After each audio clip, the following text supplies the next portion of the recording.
Hi and welcome to the first tutorial on AutoCAD on how to set up your screen and how to use the basic draw commands. So you can see I've got the icon up there that we downloaded. I'm going to double click that to start AutoCAD. Just wait for it to go through checking its licenses and ribbon menus and things. And the first screen you will see is this one once you've opened it up. Now you can't click on anything up here yet because it's all grayed out. These items on the screen, the only ones you really want to use is if you've got drawings that you've done, you'll see the recent ones up here on the menu. If you don't see the one you want, you've got more than three, go into open files and you should be able to pick it that way.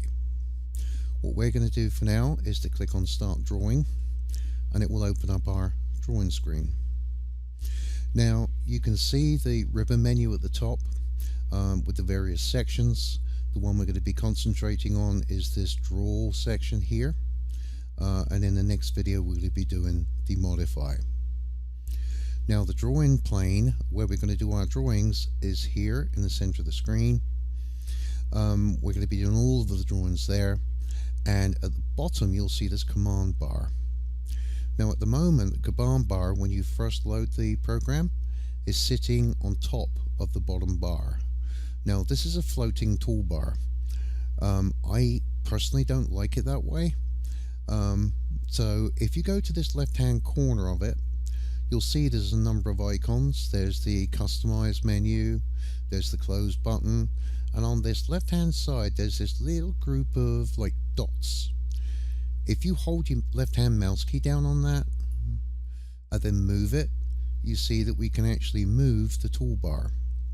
Well, we don't want to move it far, and there's not much room at the top, so if we move it down until it starts to go onto the bottom bar and past, you'll see that you get a ghosted box. Once you get that ghosted box, let go of the left hand mouse key and you'll see that the command bar docks itself to the bottom of the screen. So now that we've got the command bar down there, this is one of the most important bars because it will be telling you what it wants. You'll be typing in your input, etc. Along this bar. You keep an eye on this bar at all times. Now to set up the screen to actually start drawing, we want to go down and make sure a couple of things are on. You'll see that things are on by the fact that they are blue and not grey. Okay. Now the blue one that's on there is the grid mode, and you can see the grid mode up. If I click it and it goes grey, you'll see the grid disappears. So I want the grid on, I want the snap on, and then I want to turn off two of these other ones that I can't even really see yet. So we need to go down to this bottom little stack of horizontal lines called customization and click it. The two that I want to turn on so that I can turn them off, and yes, I know that sounds stupid, but I need to be able to see them to turn them off, is dynamic input and dynamic UCS. Now you can close that one down by going back and clicking on that bar, and as luck would have it, both this one, the dynamic input, is off, and so is the dynamic UCS. If you see one of those on that's blue, click it and it will turn it off. Just make sure both of those two are off. Okay, so the other thing we're going to need for the exercises are the two bars that we're going to put in the top here. We have the home, we have the view, which we use quite a lot, but there's another couple. And if you go over one of these tabs, any one of them, and do a right click, you can come down to show tabs and you can see that 3D tools is not there, so click it, right click on the tab again, go down to tabs and visualize and click it. That now sets us up for doing most of the exercises. Okay, so without further ado, let's get started. So if we go up onto the bar into this draw area here, the first option is line. Now you click on the line, bring it down on the screen, you'll see it jiggles a little bit because we got the snap on. I'm just going to draw a basic shape with the line, and it's simply left click on the mouse, left click, left click, left click, left click. So you're picking point to point, and then we can just right click and enter to end it.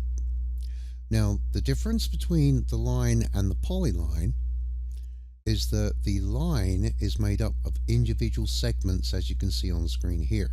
These are all individual lines, they are not joined in any way. So if I hit the escape key, I'll get rid of the grips that's just been shown. The polyline, on the other hand, if I click the polyline and come down on the screen, I can do a similar sort of shape. Let's get that one roundabout lined up.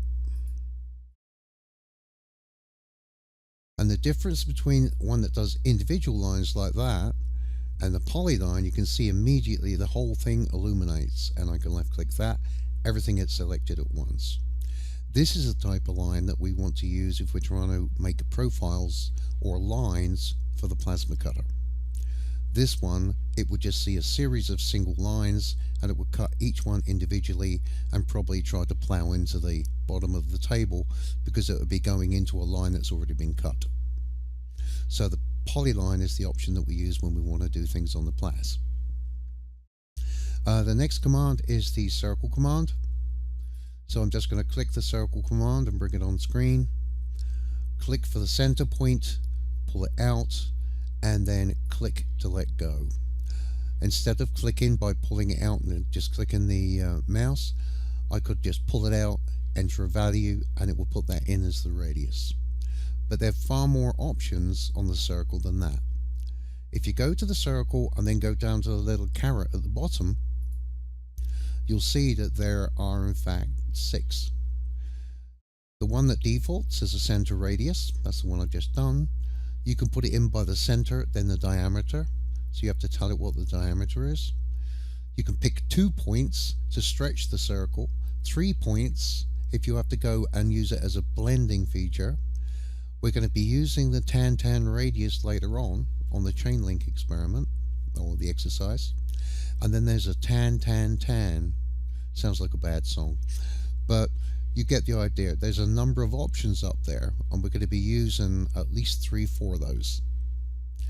Okay, so I'm just going to click on the screen to get off of that. The arc command. The arc command, this one's got even more options. Let me show you the options. So depending on how you want to draw it, you can just simply draw a 3-point command, which is roughly like an eyebrow. You could just pull it from the start, the center, and the end. So I'll look at the options again, and you'll see that's the first one at the top. That's the default. If you need to do start, then the center, and an angle, you can do that. Or start, center, and a finish length, like a chord, you can do that. And so on all the way down the list. There are tons of different options for an arc. You can use that one on the plas. Now, the top box over here is the rectangle command. That one we use quite a lot, especially in these exercises. So I'm going to show you that this is not just a rectangle, because there's a caret by the side as well. And if you look at it, there's a rectangle and a polygon. Okay, so we're just going to put a rectangle down for now. I'm just going to pick 2 points and pull that thing out. That's as simple as making a rectangle is. Okay, now we're going to how to draw with coordinates in the first exercise, so I'm not going to go into that now. I just want to show you a little bit more about these commands. So I'm going to click this now, but this time I'm going to change. Keep your eye on that rectangle up there.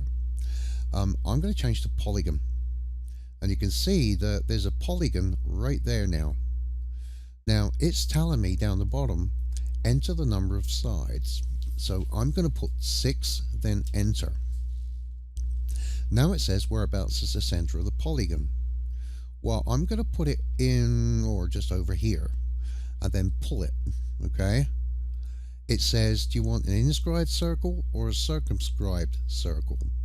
Now, an inscribed circle means that the circle, or an imaginary circle, would be inside of the polygon.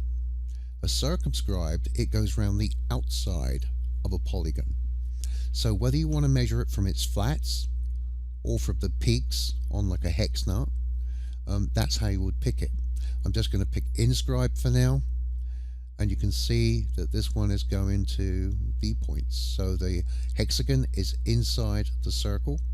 If I've done it by circumscribed, the hexagon will be outside the circle. Okay, and I'm just going to click to drop it down. You could also enter a value. Now the one thing to note is, once you've actually put one of these down, look for the rectangle. It isn't there, it's hiding, because this is the last thing we used. These will toggle between. You just have to remember that the rectangle is up there as well as the polygon. Now the next feature on here is the ellipse. Now if I click that downward caret, you'll see there's 3 different types of ellipse. Now using ellipses is quite common practice, especially when you're doing isometric drawings, because you've got the circle that's turned kind of sideways.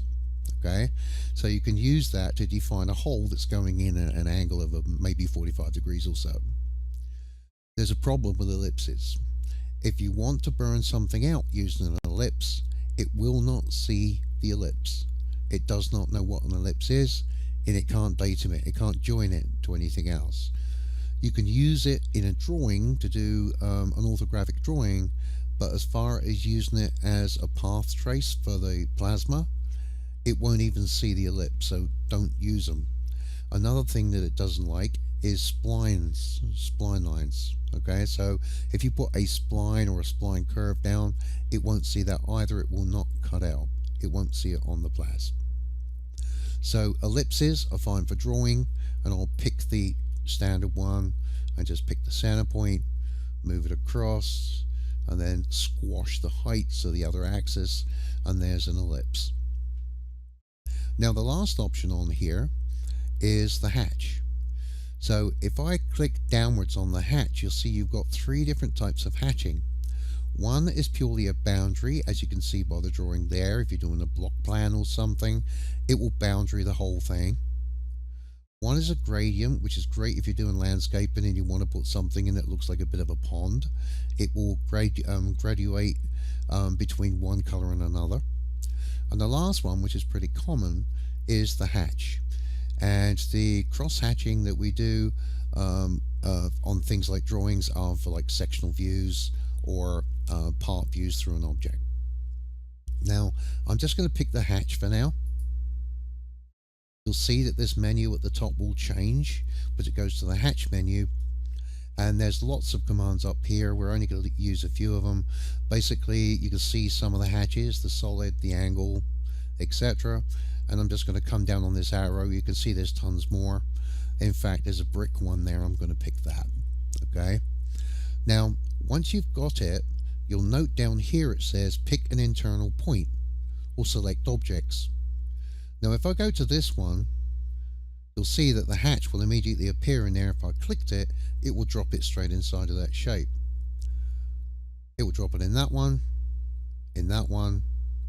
etc. Okay? It won't drop it in anything that's open. So if you got something that's not completely joined, or something like a single feature, you cannot put hatch in between like the circle and this eyebrow. It won't go because it's got an open end. That's the only time you won't be able to put the hatch down. Now, if I drop a hatch in there, I'm just going to left click the hatch and just drop it. That's now done. Now, if I move it, the whole thing will move with the hatch, and I can stretch it and it will also move with the hatch. So I'm just going to close the hatch creation and just show you basically like a stretch command. Now, to get that little lasso effect out, I just held my mouse key down with nothing else selected. I do a right click, pick the corner, and move that box out. So I can move that down like that, and left click, and guess what? The hatch moves with it. So once you put the hatch into an object, be careful about breaking it, because you could lose the hatch completely, but you can stretch it and the hatch will go with it. Okay, so again, another important reason for using a polyline, and something that we could really cut out. You can see that's a completely enclosed polyline because it was a rectangle. Right, well, have a play around with these commands. There's a lot of them. This one, particularly, we don't use that often, but the main construction commands we do. So play around with it, have fun, and I'll see you in the modified tutorial.